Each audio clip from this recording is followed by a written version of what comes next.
Halo semuanya, kali ini kita bakal bahas konsep fisika tentang mesin pendingin gitu. Tapi sebelum jauh ngebahas terkait mesin pendingin, pasti kalian udah pernah tahu benda ini deh. Iya, kalau kalian jalan di minimarket, pasti kalian bakal nemuin mesin pendingin ini nih. Gunanya buat dinginin makanan kan? Nah, ini merupakan salah satu contoh dari yang namanya mesin pendingin nih. Oke, kalau udah tahu contohnya, terus kira-kira nih definisi mesin pendingin itu apa sih? Jadi, mesin pendingin merupakan mesin yang memindahkan kalor dari suhu rendah ke suhu yang lebih tinggi. Loh, bukannya kalor itu ngalir dari suhu tinggi ke suhu rendah? Iya, kalor itu secara spontan dia ngalir dari suhu tinggi ke suhu rendah. Sedangkan kalau kita buat aliran kalor sebaliknya, yaitu dari suhu rendah ke suhu tinggi, disebut sebagai aliran kalor tidak spontan. Artinya, ada usaha dari lingkungan yang memaksa aliran kalor mengalir dari suhu rendah ke suhu tinggi. Mekanismenya itu hampir sama kayak mesin panas gitu. Bedanya, di sini alur kerjanya itu berlawanan, di mana kalor bersuhu rendah itu Q2 masuk ke sistem. Kemudian kita keluarkan ke reservoir bersuhu tinggi, yaitu Q1 nih. Sederhananya kurang lebih kayak gini nih. Sistem dikenai usaha dari luar untuk memindahkan kalor dari reservoir bersuhu rendah ke reservoir bersuhu tinggi gitu. Kalau mesin panas kan ada yang namanya efisiensi ya. Nah, kalau mesin pendingin, kira-kira ada nggak sih parameter yang nunjukin seberapa baik mesin pendingin tersebut? Ada, namanya itu koefisien performansi, yaitu parameter yang menunjukkan seberapa baik mesin tersebut memindahkan kalor dari reservoir bersuhu rendah ke reservoir bersuhu tinggi. Semakin besar nilai koefisien performansinya, maka semakin baik kinerja dari mesin pendinginnya nih.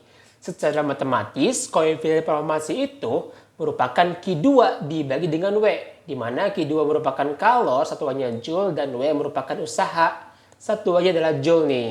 Di sini kita tahu nih bahwa nilai Q1 sama dengan W ditambah Q2 nggak sih? Berarti nilai W adalah Q1 kurangi Q2 kan?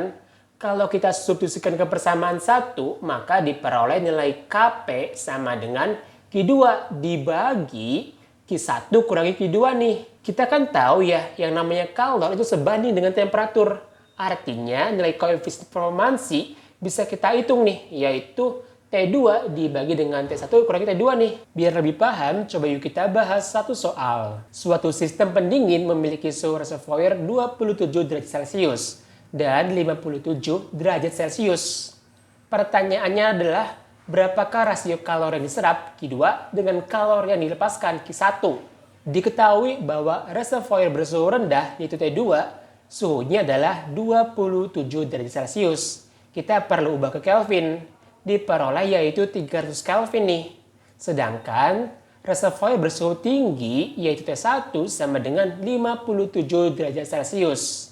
Nilainya setara dengan 330 Kelvin. Yang ditanya adalah rasio antara Q2 banding Q1. Kita jawab ya. Jadi yang namanya Kp kan gini ya. Q2 per Q1 kurangi Q2 nih. Atau juga kita bisa hitung nih. Kp sama dengan T2 dibagi T1 kurangi T2 kan.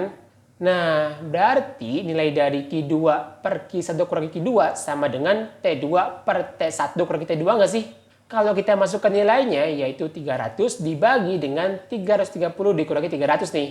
Yaitu 300 dibagi dengan 30. Kalau kita bagi nilainya adalah 10. Berarti nilai dari Q2 yaitu sama dengan 10 kurung buka Q1 kurangi Q2 nih. Sama dengan 10 Q1 dikurangi dengan 10 Q2 kan. Berarti kalau kita kelompokkan yaitu Q2 tambah 10 Q2 sama dengan 10 Q1. 11 Q2 sama dengan 10 Q1. Berarti nilai dari Q2 per Q1 sama dengan 10 per 11 nih. Ini merupakan rasio Q2 banding Q1 ya. Oke, jadi kurang lebih itu ya konsep fisika terkait mesin pendingin nih. Mungkin cukup sekian dulu pembahasan kali ini. Sampai jumpa di pembahasan selanjutnya. Dadah!